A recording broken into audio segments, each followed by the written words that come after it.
Hello mga katuhog, para sa gustong matuto kung paano gawin ang double magic ring, simple lang ito. Ito yung yarn tail, ito yung working yarn, tapos ipapaikot natin, hindi lang isa kundi 2 beses. Ganyan.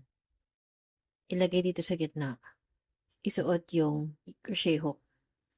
Hihilahin natin itong working yarn papunta dito sa kaliwa, kung saan hahawakan natin yung yarn at of course dito sa right hand kung right-handed tayo. Pagkatapos ay mag-start na tayo mag-work ng stitches in round. So kung gagawa tayo ng double crochets, chain 3, mag-count siya as 1 double crochet. Tuloy-tuloy lang natin hanggang magkaroon tayo ng 12 double crochets in total.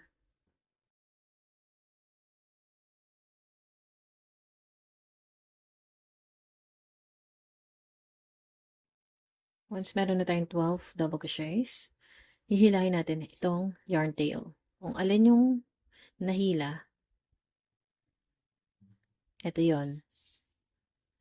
Yan. Huwag nating isasagad kasi pag ito yung nahila natin, hindi na siya mahihigpitan. So, kung ano yung nahihila nitong buntot na to, ito yung una nating hihigpitan or hihilahin. So, ito yon. Yan. So, una niyang hihigpitan itong ring na to. Saka naman natin hihilahin itong buntot. Yan. Kapag double magic ring, hindi siya basta-basta matatastas. So, kahit na pilitin mo siyang buksan, hindi siya bubukas kasi parang naka-double lock siya. To end the round, slip stitch lang natin dun sa first double crochet na ginawa natin or dun sa chain 3. So, kahit gupitin nyo na yan, wala nang problema. Hindi na siya makakalas. 2 beses. At pagkatapos, ipapagitna. Insert mo yung hook. Hihilahin dito sa kaliwa.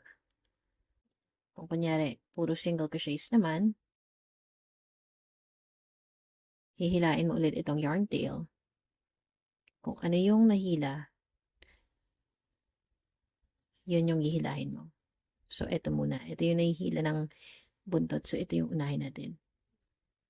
Hanggang sa mahigpitan yung ayan. And then, saka natin hihilahin tong yarn tail para ma-double lock siya.